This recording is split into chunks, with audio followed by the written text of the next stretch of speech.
Hi, this is Peter from the DJ Podcast.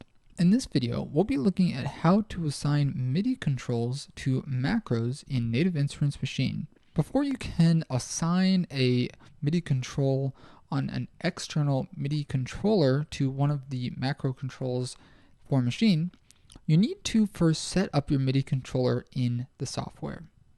So you're going to want to go ahead and go to File, Audio, and MIDI Settings.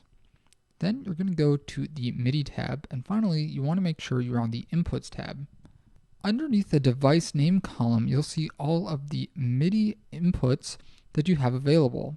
For me, I'm using a Tractor Control X1 in MIDI compatible mode. You can see that it says on right here under status. If this was set to off, I would simply have to click and change it from off to on. Now, when you have set the status to on for your particular MIDI controller, you're then going to want to click OK to save those settings.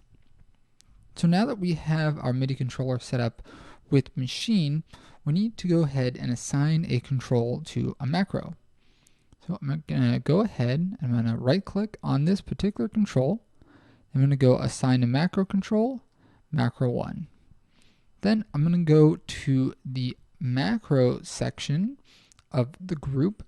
So we'll go group, macro, and here you can see that level is set to my first macro control.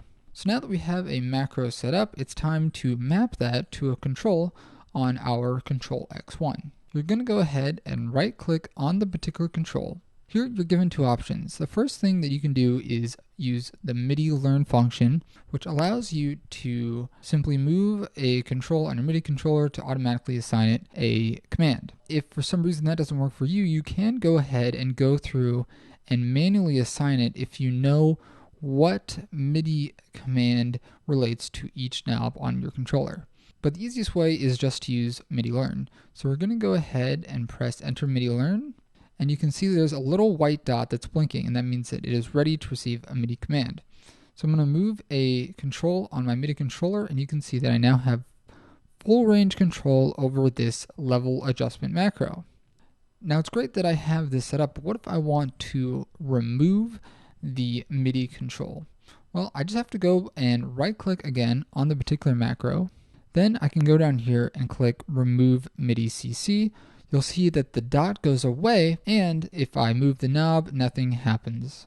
One of the great things about assigning these macro controls and then using a secondary external MIDI controller is that you can adjust the macro controls even if you are doing things on your machine.